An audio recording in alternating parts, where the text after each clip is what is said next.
Hey, my love. How are we doing? Good. How are you? Doing good. It's a milestone episode. I don't want to say people said we couldn't do it. I don't think anybody did. No. But we did it. Despite all of that fake narrative, we did it. Episode 5. Fake news. That's right. Episode 5. To our wonderful Do We Have To crew, thank you so much for tuning in. This is Do We Have To, a marriage podcast, not actual family studios production. Executive producer, man of the hour, Colin Maskell. I am Sean, your host, Emily. and my wonderful wife, Emily, the rock of our family, the patriarch of the motherfucking Miller household, Emily Miller. Did you say the patriarch? Yeah, is that bad? Oh, I would be the patriarchy. Oh my God. matriarch. Yeah, matriarch. Jesus Christ, what's wrong with me? Sorry. God. Well, Taylor you know what? Swift Here's would the be deal. So disappointed. Here's the deal. I don't see gender. So I think that Okay. you don't understand that, like, to me, it doesn't matter, right? Maybe you identify as a patriarch. I don't know. I'm trying to be sensitive to that. No. I fucked up. Yeah. Sometimes you get excited with words and you want to just jump into it. You want to go, right? It didn't work out. But that's okay. The matriarch of the motherfucking Miller family, Emily Miller. Better?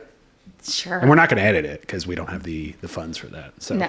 just move everybody on. who's listening, just pretend that that's what you had heard. But yes, we've got a wonderful show, everybody. We're going to be talking about some New Year's resolutions. For the first time now in the history of this wonderful project, the Do We Have To podcast, we have had so many questions sent to the show that we're going to pretty much do a full show on that. Yeah.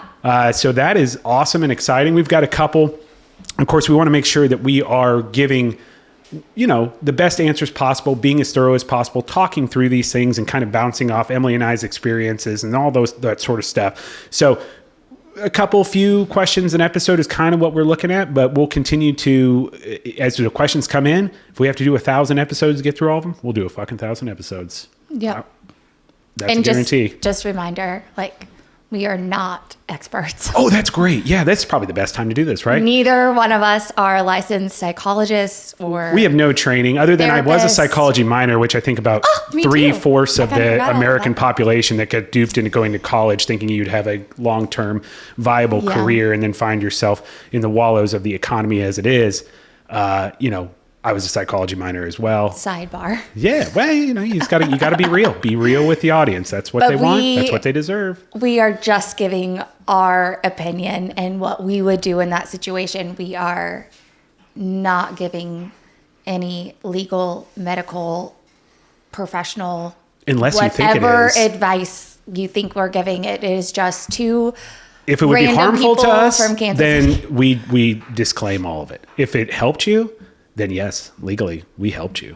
No. So just take it for what it is. No, we're not doing that. No, No. absolutely not. Emily and I, we have, as a couple, being married for now 12 years and going on 13. We've just been through a lot, seen a lot. We've had to go through a lot of processes that have blessed us with some good 2020 hindsight, but then also some good proactive behaviors and boundaries and things of that nature.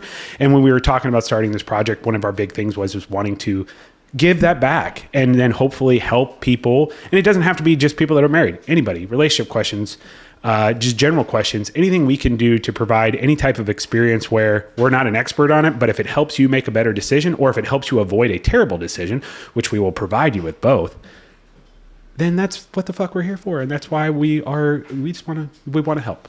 Right? Yeah, sure. Right. So with that being said though, New Year's, how do you think it went? I felt like we stayed up too late, but other than that, We stayed up way too late. I blame Papa Ron for that. Do you? I Yeah. blame beer. Well, beer, but also Papa Ron bought fancy champagne He that did, we and it normally was wouldn't be able to delicious. afford or buy. I normally don't like champagne. It's on our budget. No, it was delicious. It was And it was a rosé, rosé Moet. champagne, yeah. Moet. Am I saying that right? Moet. Moet. Well, I think that Shows you how high class Emily and I are. We don't even know how to pronounce the Sure basic French champagne that you can buy at a Sure local grocery store pretty much anywhere. Yeah, no. But it was delicious, had no bitterness or bite to it. So I highly recommend it if you are in the future going to be popping some bottles, as they say. Do they say that anymore? All the fucking time. I don't think so. I can't tell you how many times I've walked into a Dunkin' and said, "You ready to pop some bottles?" And they just fall right in with it. Poor Duncan.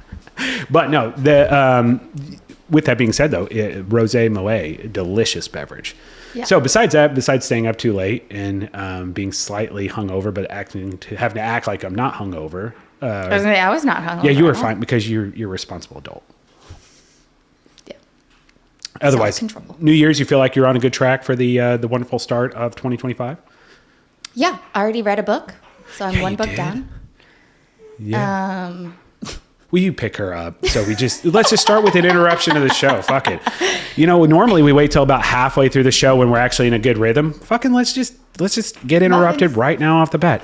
We actually thought today would be a great day or evening, I guess I should say, for filming the show, because it is the evening, because our children are occupied. The dogs are overnight because of various veterinary reasons, and we have one dog. Somehow, though, the one tiny dog that does still reside in this house fucking has to whine because we're not giving her attention. She's the worst dog. She's the best. So anybody who owns dachshunds, I'm sure that you love them just like I do.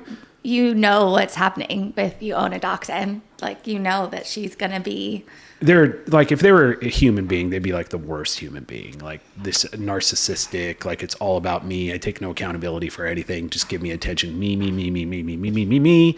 type of dog. But we do love them, and we have two of them at the house. So I guess she'll be just sitting in on the show today, I guess. So, but with that being said, so She loves it. New Year's off to a good start. I actually did. I went through and I was just reading about New Year's resolutions because obviously we're talking about couples and marriages, and those sorts of things. It's kind of like one of those things. Everybody looks at the new year as a launching off point. Yep. I was kind of curious just because I've never really cared to know, but now that we have influence and have these conversations with folks, what are the typical resolutions we have? And I kind of wanted to relate that back to you. I wanted to run over. I know I haven't talked to you about this at all, but I did read an article by Miss Alexis Zimmerman, who wrote for the USA Today just a few days ago, actually, about resolutions. So in a resolution, she just kind of broke down a general overview. So they went out and fucking surveyed a bunch of people, as magazines and newspapers and news outlets do.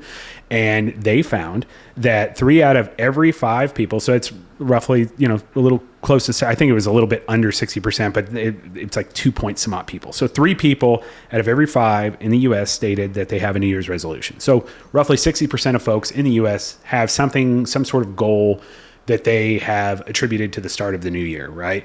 And those goals they categorized them. So people just kind of, stating them differently, but they all kind of revolve around the same categories, right? Yeah. Okay. First one, save more money. Always. That should always That's your number one? I feel like that's always something I'm trying to do in some fashion. It doesn't always work, but Target gets me every time. But I would love to say I can save more money. Agreed. I mean, 21% of the folks that were surveyed said this. I mean, I agree with it. I guess my concern about it is like, it's like stuff like this is like, are we creating realistic goals when we state stuff like this? To me, it's like... Well, it should have like a number on it. You think a specific number is beneficial? I think so too. But I think it needs to be... Because then it's like attainable. Save more money. Okay, well, that's easily talked out of when you walk the dollar spot at Target. Like, I don't really need this, but it's only $3. I guess that's a good point. So if you have a specific number on it, you can kind of then revolve a budget around it. And I know that's sometimes where we have struggled, where we're just like, we need to not spend as much money this month. I'm sure millions of people have had this fucking conversation where it's like, we just need to spend less. But it's like, unless you actually introduce a specific piece of math, shout out Uncle Jeff, math is math. If you don't have a number to go up against, you're likely going to fuck up and you're going to end up spending more than you want because you're not just constantly have something to measure it to. So I think that's a good point. But I also think too, you can end up putting a lot of pressure on yourself if you don't get that number right. Absolutely. I know we've done that where we don't have realistic numbers in play. Budgets are something to aim for. They're not like, you're going to have wiggle room in a budget, but you need to have something attainable. Like, you don't want to go over or way under you want to be right around this number. And it has to pertain to, like, you really do. And I think this is where couples have trouble and why there's just general numbers thrown out or not numbers at all, having the conversation. God, I hate talking about money. Go ahead. Why? Because it stresses me out. Right. But also it's probably how I react to it sometimes too. I think every couple... I get very butthurt about, like, well, I'm not doing well with money. But so do I. I just show it differently. I shut down. You vocalize it more. Well, and I'm just like, we got to fix it. And then it's like, but there's nothing to fit. We've already gone beyond whatever I'm frustrated or upset about. We're already screwed. We're already there, right? So it's more about being proactive. But then when you do find yourself in the shit, take it easy on yourself. What's done is done. And then you got to try to just be gracious with each other and have those conversations and knock those through. But I would definitely say an obtainable number, even if it's, we just need to save $100 every month. Like, start there. I think that's the big thing about New Year's resolutions. Don't get so fucking grandiose. And I know it's hard in this world with all the goddamn social media and and I say that as somebody who now is spitting shit out on social media all the time. So you're going to watch a video about me telling you not what you should do, but like kind of my opinion on things. But at the end of the fucking day, it's got to be what works best for you. Yeah. Don't sit there and listen to people tell you exactly how you have to do things. And I think that's also why people quit their resolutions before January is even over. Because they're unfucking realistic. Yeah. And you've put so much pressure on yourself, and then you're comparing yourself to others, and everybody does it. And I hate to tell you this, there's only one fucking David Goggins. There's only one, what's the fucking guy you like to, Dave Ramsey. I'm not a big fan of his, but I know you like Dave Ramsey. Respect you, whatever, Dave.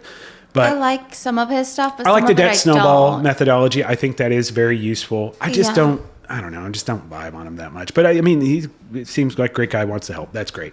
But there's ones of those people. And those people also, remember, came from shit. So if you know their story, they just happen to get out of it. But they also have very unique mindsets and they're very unique people. So like, you cannot fucking compare yourself to a lot of these people that are super popular and that have had all this success. You got to do what's worked for you and what's best for your family. Yeah. Yeah, money's a big one. Sorry, I know that took up a lot of time, but like, it's a fucking big one, right? Yeah. And then you go right from something that's really more about security of your family, not just yourself, but also could just be for yourself, into something that is very much directed to yourself, which is eat healthier. I think that can get bundled with the number 3 one, which is exercise more. Yeah, eating and exercising. You bring up a good point. Just overall, your self-care. Yeah. Right? Like, that is such a big thing, and it affects everything. Typically, if there's a problem, it's likely a symptom to not taking care of yourself, even if it's something that is external. How you're doing in your job, how you're handling money, how are you doing in your relationship. A lot of that is how you're treating your own body, garbage in, garbage out, right? We tell that to our kids all the time. I know, and it's so hard. And I shout out to all the parents out there that, like, in this fucking country of, and I love the U.S. I love the United States. Very happy here. I love Kansas City more than anything in the whole wide world. I'm so happy that we just got lucky. I was a military brat that we happened to end up, and thankful to my dad that we set up shop here. I fucking love this city and everything about it. But you have to also recognize your problems too. The food in our country is a fucking problem. Yeah. When I'm watching, I'm reading about people that are influencers or athletes or whatever, and they can go over to Europe and they can eat the same stuff they don't call clean food, and they feel better than when they eat clean, supposedly here. That's a fucking problem. And all we're doing is... Yeah, I've heard, like, if you have celiac, like I do, like, I could go to, like, you could be Italy eating bread and pasta and shit, and it doesn't fuck pasta, you. And I could go to France and eat a baguette, like... Yes, because it's actually the chemical and all the shit they're doing in the preservatives and the chemicals in the food that are causing your body to reject the food in a violent way, as opposed to it being the food itself. Yeah. And that's why more and more people are becoming celiac and gluten-free. I get it, but hey, one night on the toilet, it's worth it, right? Just give it a shot. It's more than just... If let's say we get a room where you can see the Eiffel Tower from the restroom, would you be more inclined to try a croissant? Probably. Well, just the fact that I'd be in Paris and... Fucking right. But my point is that... But I also... It's not just, like... It's a lot more than... Sure.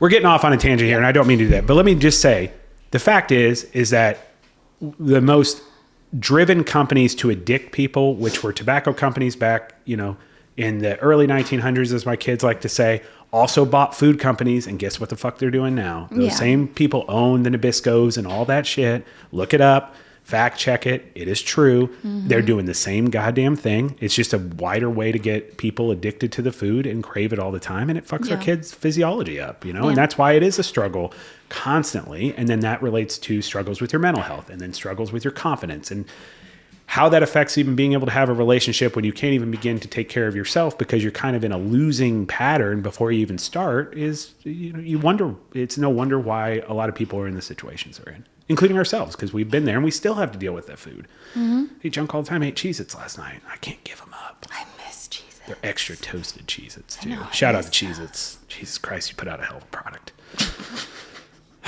Okay. And that goes straight into 4, which is lose more weight. Well, I will do one. Sorry, one more. We'll include lose weight in that because we can just knock them all out right now, right? Because it's the consistency. I will say for exercising, it's fucking just consistency. Don't worry about how much you're doing or when. If you're doing it consistent enough, you could be building yourself up to.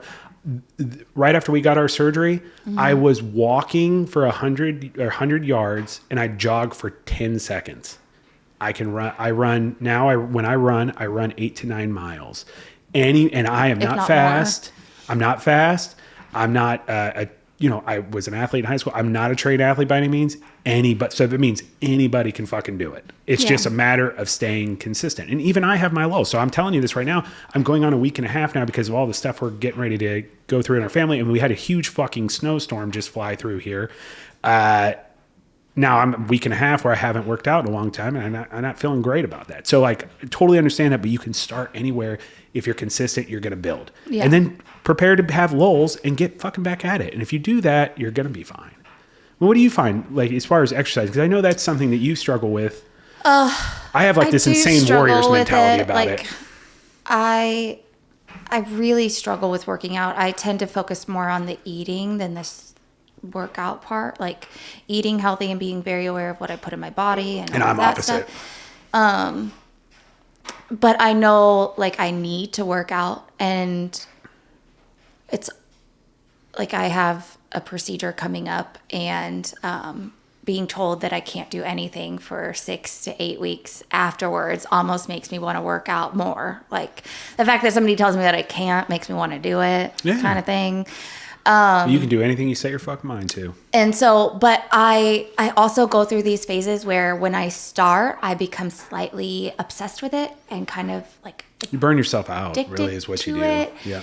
You're kind of, I'm almost worried you're doing that with books and I'm really actually enjoying our book club. So please don't do that. No, I love reading. Reading takes... Different deal then, huh? That's your escape. Yes.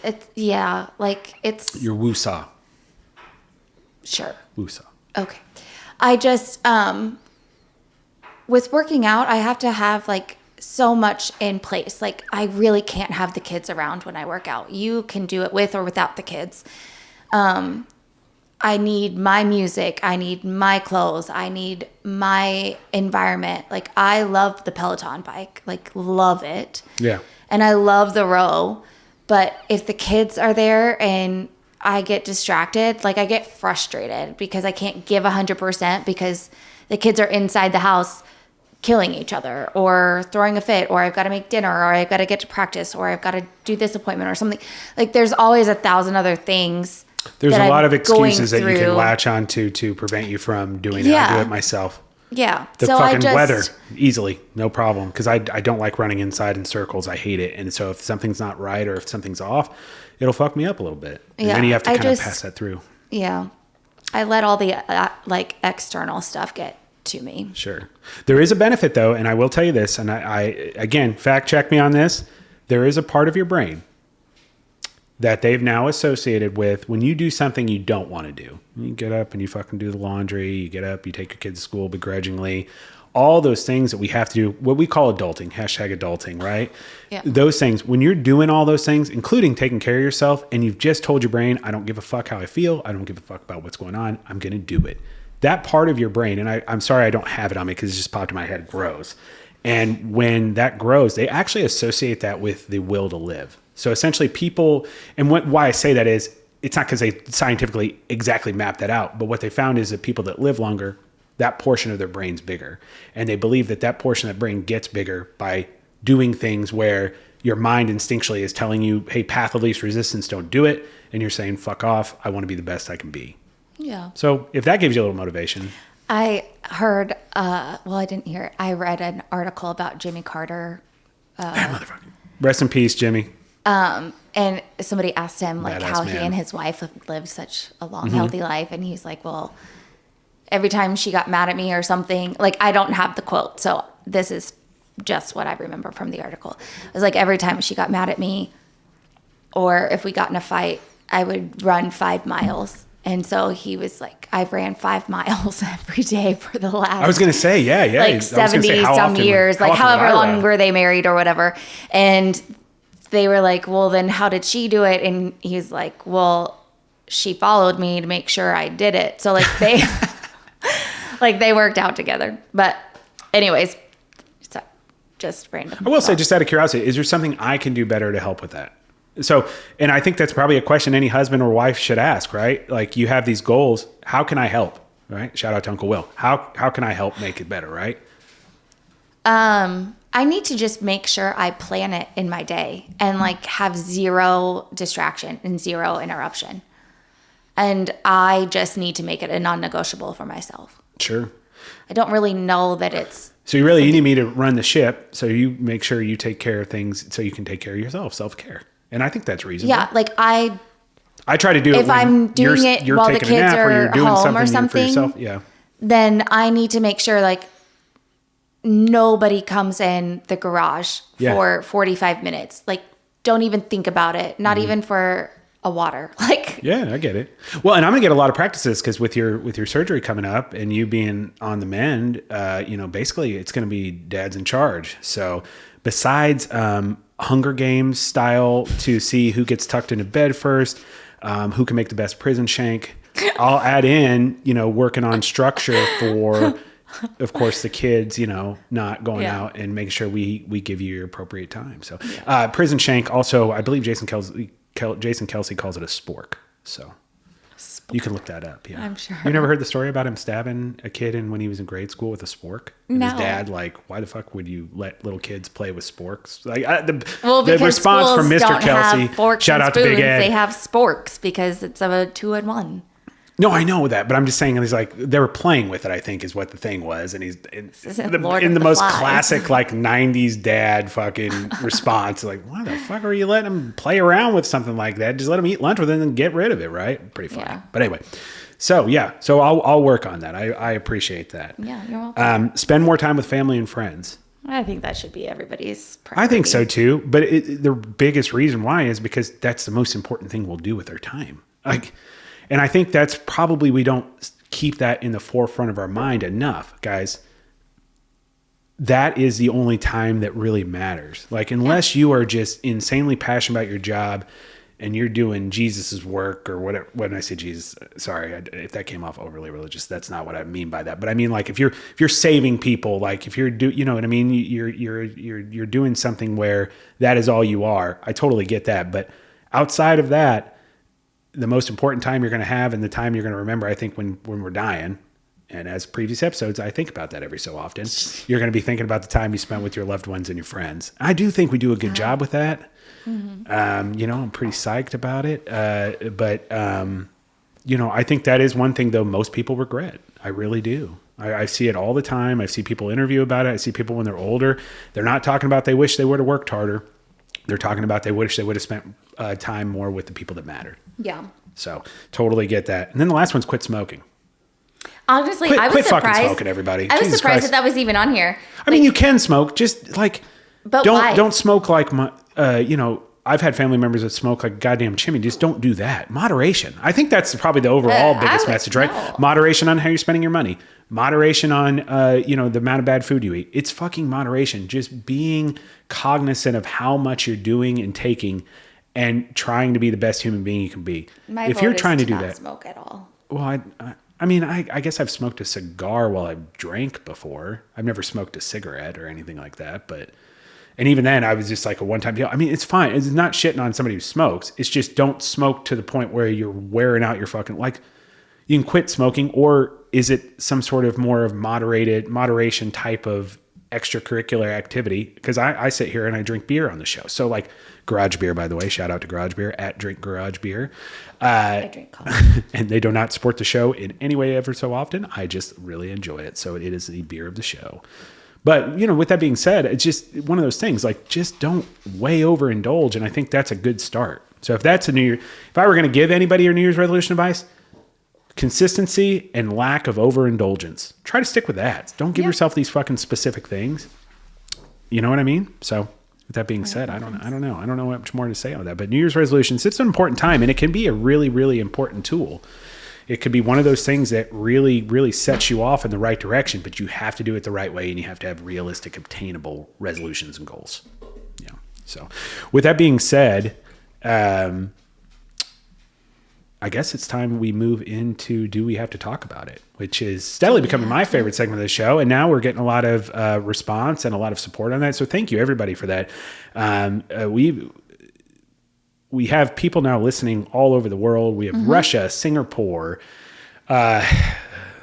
Belgium. Sorry, I'm trying to be kind of. And then we have a couple new states that popped in. Rhode Island.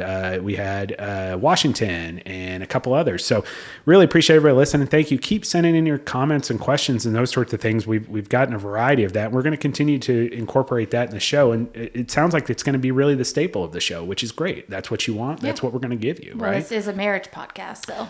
And the coolest thing about this whole deal and this whole project is just the amount of response we've gotten has been so overall positive. And the things that, you know, we've gotten that have been critiques, we're trying to do everything we can to incorporate those. So thank you so much for that. Amber, by the way, one page. Amber had mentioned, I believe on YouTube, Amber had mentioned that I fumble with papers a lot and it can be distracting. So what did I do? One pager, right? Yeah. So, I mean, there's lots of good information out there. I'm not going to take offense to anything. I'm not perfect, and I can roll through this. So please keep sending us your feedback and your comment. Go to dowehavето.com. It's submit a question to the show. You can just put in fake information if you want to be anonymous and give us the question. We will be respectful of your names. Like some folks have provided us first and last names. I'm not going to provide the last name. Okay. So the folks that were comfortable with mentioning their name, we're not going to give the whole fucking name. And then most people are putting anonymous in there, which is absolutely fine too. So continue to send this to us. But the coolest thing about this, not only we have all these different people, countries that we have that are picking up our content and listening to it, but our last episode, we had our new sponsor, Emma Enchanted Travel, who will be sponsoring our emotional support coffee of the month and book club, which is amazing. So we'll continue she's a partner of the show now. And we'll continue to support her. We have another sponsor. Yeah. And that sponsor is going to be perfect that Muffin's like photo bombed because. Oh yeah, it is actually. That's a very good point. And we do know this person. We have a relationship with her as far as she has supported us in her endeavors in the past. And that is. You went to college with her? You went to college with her. Oh, I did not know that. But she is one of the top and when I say top, you can look it up. She is one of the top real estate agents in the Kansas City area. She's the best. She sells in both Missouri and Kansas. Mm-hmm. She's brokered out of Keller Williams Key Partners. Her name is Kylie Willis. Yep. She is associated with Keller Williams Real Estate. Mm-hmm. Okay. She loves to work with clients all over the Kansas City metropolitan area, but she can also sell and buy in both Kansas and Missouri. Buying or selling a home is an important step in life. And when it comes to choosing a realtor, you need one that takes your home and investment as seriously as you do. And I do think that is extremely well said, and I'll explain why here shortly.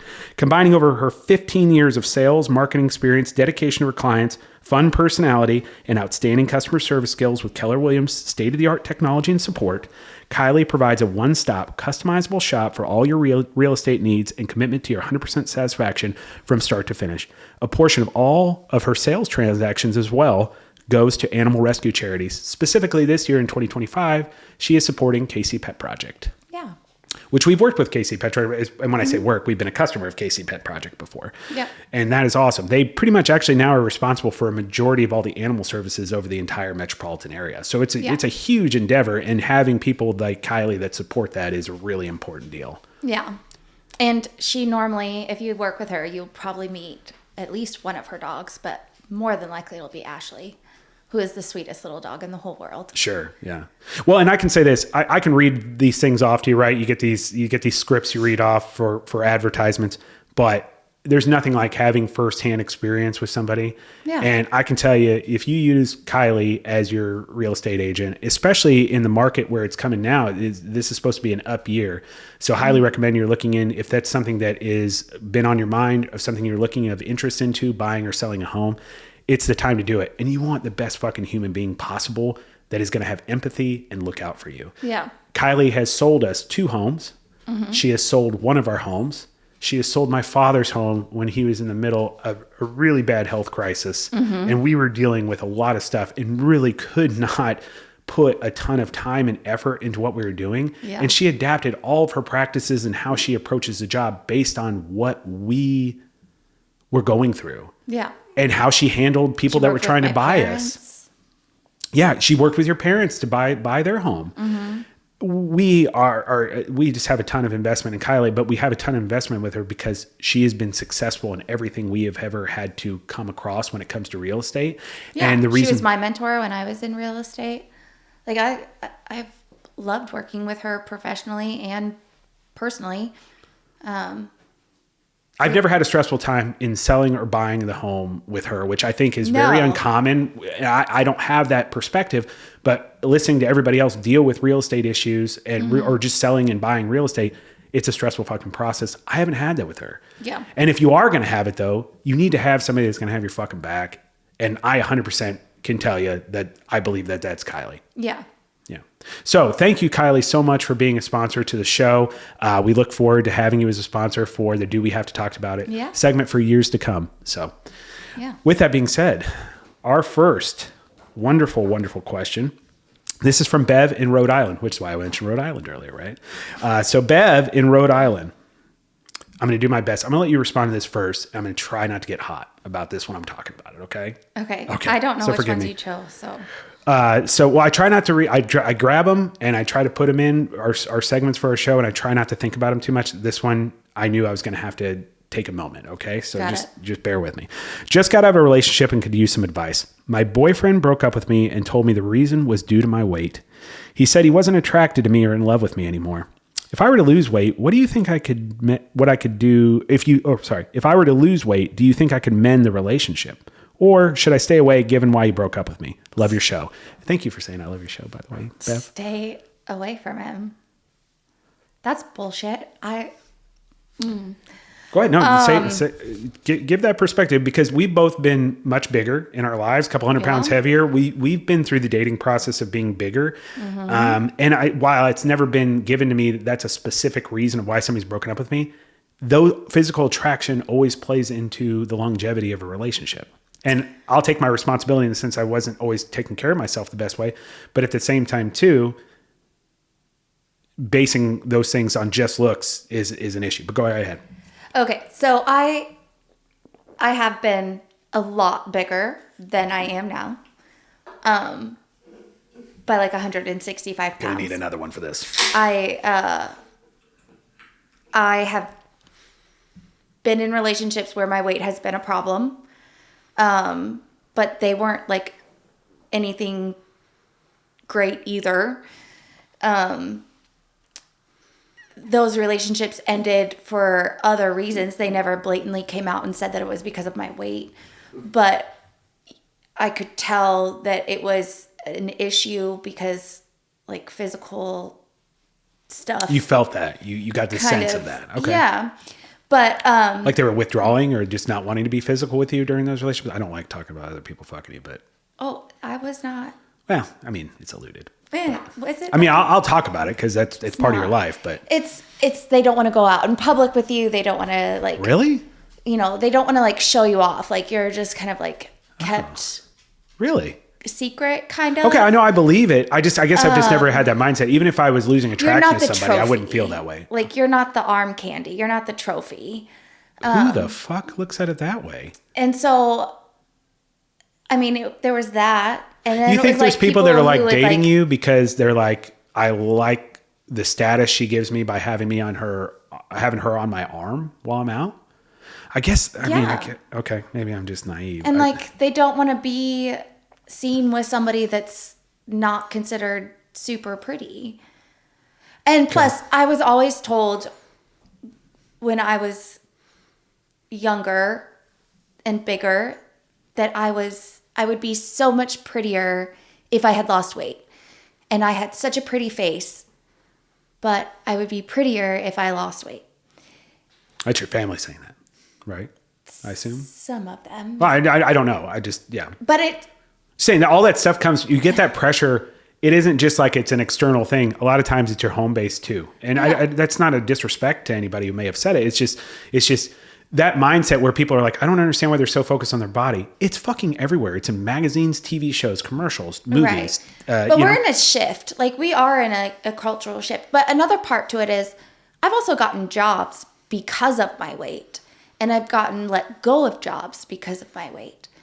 My very first job out of college was at the Buckle, and I was in their management program, and I was bigger, and I got let go because I no longer, and I only worked there for like a couple of months, but I could not. I wish we could say the company name, but I assume they would not have I assume they'd have issue with that, but I would like to know who that is.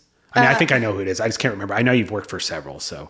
But like I'd like to put them on blast. I got let go because I couldn't fit the brand. Yeah. And then I got another job because this company was bringing in a plus size division. Like, sure. We all got a place at the table. That. Yeah. When I worked at a different store. The majority of people in this country are bigger. They had like clothing, lingerie, and beauty. Yeah. Well, I didn't get to manage the clothing or the lingerie. I could only manage the beauty department because I wasn't the typical customer for the clothes or the lingerie. Yeah. Well, so like it either works to your benefit or it doesn't. I left those industries, but also I don't go back. Like, don't go back. Yeah, to Bev's that. sitting right here. What are you telling Bev? Are you happy? Because if you're happy and if you're healthy, that's what matters. But even if you're unhappy, not their opinion of your weight. Well, and are they like Mr. I Universe? guarantee you fucking not. No.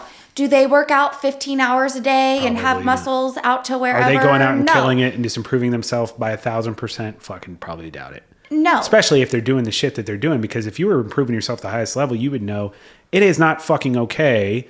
And I really hope this motherfucker hears this show. It's not okay. Does he to want tell you somebody to something be? like that. Is he worried about your weight because it's unhealthy? Is he worried There's about no your way weight that that's the conversation. It would be, we wouldn't even be having this conversation. No, I if that know, was the but like case. I'm saying, like, if it's that he's not attracted to you. Sorry, you're talking to Bev, not me. Sorry.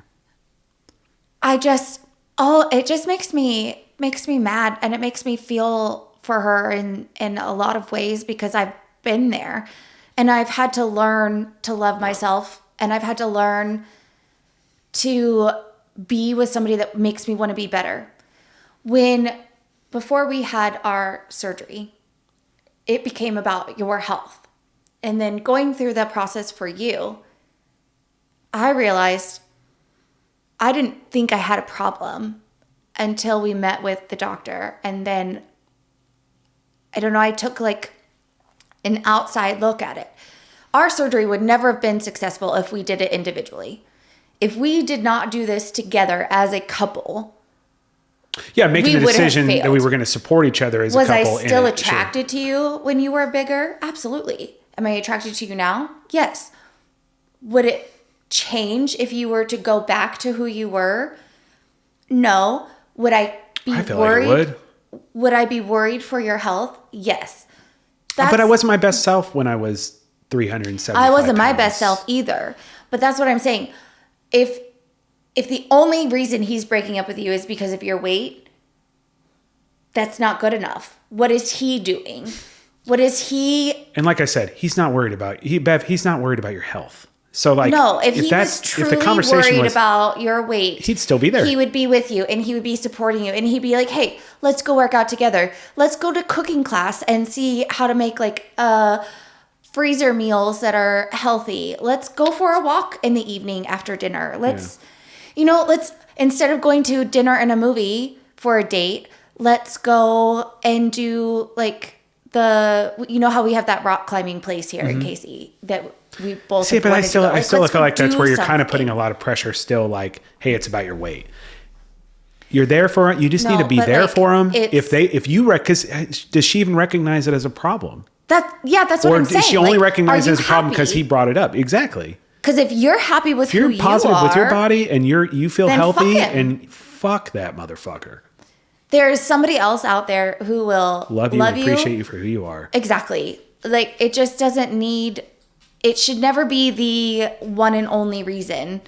There are 1,000 other things to be attracted to a person besides their physical body. And if you're going back because if the thought process is, well, if I lose weight and go back, if you're unhappy that he's gone, even if he's treated like that, there's things about things there will for yourself be mentally. Something that he will pinpoint. Well, I don't even care about that. There's things about yourself you need to work on. So I'm not going to just focus this on this guy being a piece of shit because he is a piece of shit.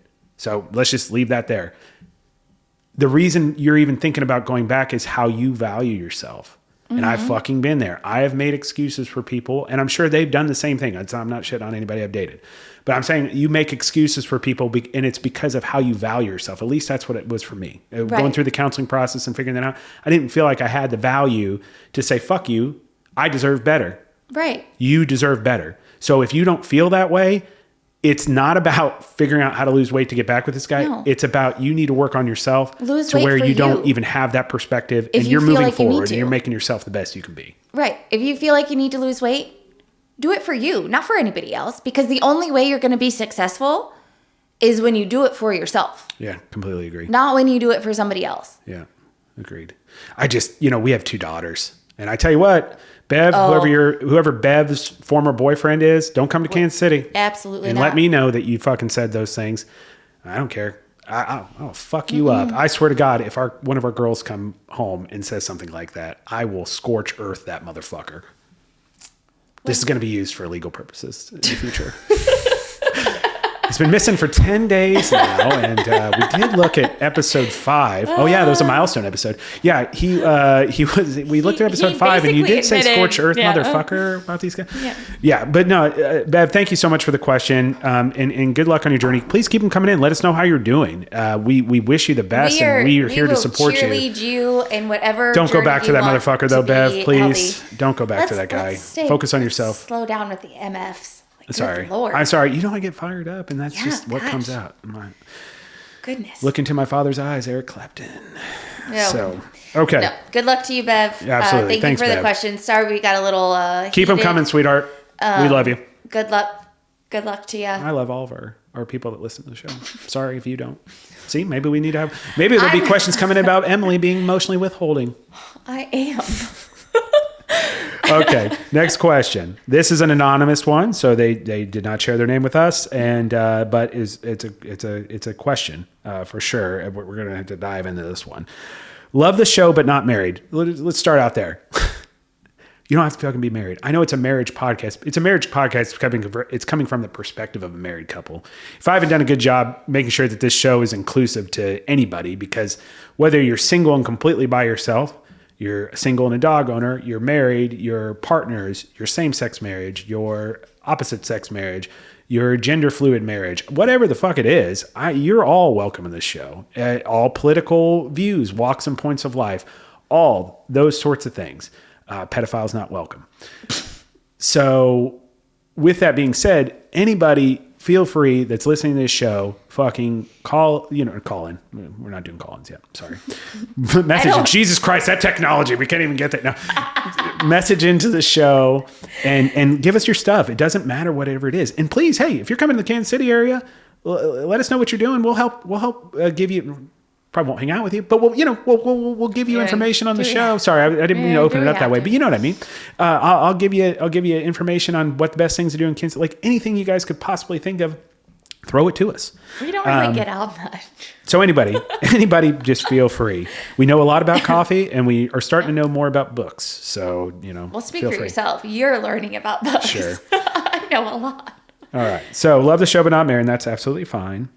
And they say, however, I could really use some help in my situation. Recently, my girlfriend disclosed to me that the beginning of our relationship, technically before we were official. Okay. So you weren't in a relationship then. So it's just I don't like, I'm going to tell you, Anonymous, right off the bat, I'm not liking you're making these definitions and boundaries of a relationship, but then you're also admitting that there wasn't a relationship there. So right away, I'm going to tell you, there's probably some joint fault here in the perspective you're about to give. Technically, before we were official, she was still going on dates with other guys. Okay, so you guys weren't exclusive. And specifically, it was basically her sugar daddy. She said it was a guy she was taking advantage of. That's kind of fucked up. And never gave him sex or sexual favors, just led him on for fancy dinners and gifts for about 2 months. She admitted this to me apologetically and has not defended her actions. Admittedly, she was being selfish, or she admitted that she was being selfish and that all along she knew she wanted to date me. Although technically this isn't cheating because we haven't, okay, I didn't read all this. We hadn't verbalized being exclusive at this time. It still hurts and feels like I was betrayed by thinking we were both on the same page for the first 2 months of us consistently going on dates and seemingly building a deep connection. It basically feels like our first 2 months we have been invalidated. How should I go about this? I would love to forgive and forget as I see immense potential in this girl. It's just hard for me to fully commit myself with this back of my mind at all times. You weren't together. Yes. They were on Move on. What's the thing from... We were on a break. We were on a break. But fuck's sakes. Okay. I really appreciate it. I'm sorry. It's going to sound... that sounded disingenuous. Like I don't care about your question. I care about your question. Yes. There's just several problems with this concern you have. You admitted that you weren't official and exclusive. Yes. If you chose to not see someone else, but you saw only her, that's your choice. She was still seeing other people, whether or not she was using it for fancy dinners and whatever. Great, good for her. I mean, if somebody's willing to spend money and dote on you, it's fucked up though. That's taking advantage of somebody. But there's people that go and think that they'll have a relationship with a waitress or a stripper because they're interacting with them from a customer perspective. If the guy that was like her sugar daddy it was his choice, totally into it, then. But you also have to admit they made a whole show. Getting any of. They had made a whole show called Catfish where people took advantage of people on MTV and fucking got them to do stuff because with the thought or giving them the interpretation that there may be a relationship there. So I'm not going to just give the fucking green light for this girl like, oh, whatever. It's fucked up what she did. I'm not denying that. And if you're okay, like, I just don't think, here's what I'm going to say. I don't think that her doing that is the issue. Obviously, you're still with her. The issue is your own fucking insecurities about her potentially going behind your back. That's what you got to work out. I think the issue is that you can't let go of the fact that from a possessive standpoint, you were dating her. It sounds like you weren't dating anybody else. You found out she was dating other people. And it did sound like there's other relationships besides him, and didn't mention there was no lack of physicality in the other relationships. That was not mentioned here. I think it's an insecurity thing. And you're going to have to figure out if you can work through that and you can be trusting of her. It's going to be fine. And are you guys exclusive now? It sounds like they are. Okay, so then just move on. Move forward. Well, yeah, but here's the thing. If they move forward, though, and he's always worried about fucking her, fucking somebody else, and it creates an issue with that's my point. Either here's what you need to figure out. Can you let go of your insecurity? It's not what she did. She didn't do anything wrong. You weren't. That's what I'm going to tell you. And sorry, she admitted Anonymous, that she you took didn't do advantage anything of somebody wrong. and she just wanted to be... You want to talk about somebody coming to the table and taking fault and like, accountability? These are good things. These are good traits we're seeing from this person. It's right. She admitted to what she did wrong. She's clearly and she not said it doing was that wrong. with you. Yep. So either take that for her growing in her character, or you still think she has an issue and she isn't being truthful. Like, I don't know. It sounds like to me she's taking the right steps to say, hey, I fucked up. And it's not even I fucked up in the sense of like I cheated on you. I fucked up with how I treated those people. Right there, if you're insecure about what she may do, she obviously has empathy. So I would not be so much concerned as her lack of ability to say, hey, I'm doing something wrong here to somebody I care about. It sounds like that was somebody she didn't even really care about, and she's still showing empathy. So You've got to work through that insecurity. She wanted to get fed. She just wanted a good meal. I never had a sugar mama phase. I never had a sugar daddy phase. I feel like this is your sugar daddy phase. You're welcome. But no, seriously though, like this is about insecurity. So what I will say to this is that you need to work through that. If you can't work through that, don't fucking take her along that ride with you. That's not fair to her. She didn't do anything wrong except for what she knows she did wrong, and it had nothing to fucking do with you. She didn't do anything wrong to you. No. I don't care if she didn't tell you or not. It's not your fucking business back then. You don't. And here's the thing. Even if you marry, you don't fucking own her. Her past is her fucking past. If she wants to talk to you about that, that's great. Now, if it was something she did to you and it comes out, that's one thing. That's not what's happening here. No. Work through your fucking insecurities, okay? Everything will be fine if you do that. Mm-hmm. And if you're willing to do that, and it sounds like this relationship is important for you, you should do that. The rest will work itself out because it sounds like she's doing the right things. So it sounds like he's really invested in it, and he sees a It sounds like she is too, because you wouldn't even be entertaining. Focus on the future. Saying that you're not entertaining owning your own shit and saying, hey, I was a bad guy here, if you aren't willing to be vulnerable with that person and work through things. Yeah. So I'm not defending the person's decisions here. That wasn't okay, but we all make mistakes. So this moral superiority that our society tends to seem to have, everybody fucks up. So the fact that she was willing to accept that and say, hey, I'm ready to move. I'm good to move forward because since we've been truly together, everything's been great. Yeah. And I've done what I'm supposed to be doing as a partner. And I'm not seeing anything else in here because I feel like if there was other red flags about the relationship, they would be spitter spattered in here. Right. That's the main thing. It's your insecurity. Let it go and work through it. Like, don't just say, oh, I'm going to forget about it, move on, because you won't. No. You've got to actually work through this. Yeah. Talk to somebody about it. Even if you don't want to do counseling. Be like, hey, this still kind of bothers This is an insecurity for me because I'm thinking about you potentially being with other people. You have to be honest with her too. Here she is having to be vulnerably and honest. Absolutely. Yep. And it isn't until we as a couple were raw and honest with each other that we were able to grow. It doesn't mean it was like what we heard, but like it wasn't until then we were able to then build a base of a relationship, a true base of a relationship together, one that can be cracked, in my opinion. Yeah. Yeah. Okay. Yeah. I say just be happy, move on, look for the future, keep your eye on the prize. Yeah. Yeah. I agree. And good luck to you on that. I mean, I think that you do, it seems like you have a person who is trying to be a good version of themselves. Yeah. So hold on to that if you can and make it work. Yep. Completely agree. Mm-hmm. Completely agree. Yeah, that's going to wrap it up for today's show. I really appreciate everybody listening. Absolutely. Thank you guys again so much for your questions. Continue to send those to us. dowehavето.com. That's our website. You can follow what our Book of the Month Club is. Yeah. You can submit questions to the show. You can listen to the show, and then you can access where we provide our content, right? You can access our Twitter account, our TikTok account, our Instagram, Facebook. You can also access the podcast where it is available. It's available on YouTube. It is available on our video show, obviously, is available on YouTube, but also our podcast is Amazon, Spotify, Apple Podcasts, anywhere you can get your content. We typically have it out there. If there's somewhere you're expecting it to be and it's not, send us that feedback. Yeah. But again, if there's a coffee shop you want us to try, shoot it on. Especially try to keep it in the Kansas City, in the Kansas, Iowa. We can't drive too far. Nebraska areas. We'll start branching out some more. We'll take a road trip. 2 hours. You're in Lincoln. If I can just send us, hey, we'll go out. We'll honor somebody to be coffee of the month if it's worth it. Out in Lincoln, Nebraska. I don't give a shit. I'll drive. I like driving. So just keep coming to us with your content. But again, and thank you for these questions. But just again. 2025, we're starting out. Let's start out strong, but let's be kind to ourselves. Let's continue to have realistic expectations of things, and a lot of the other stuff's going to work itself out. Sounds great. I love you. I love you too. Wake up, I'm about to shake up every little thing, show you all that we can be. Come dance in my club.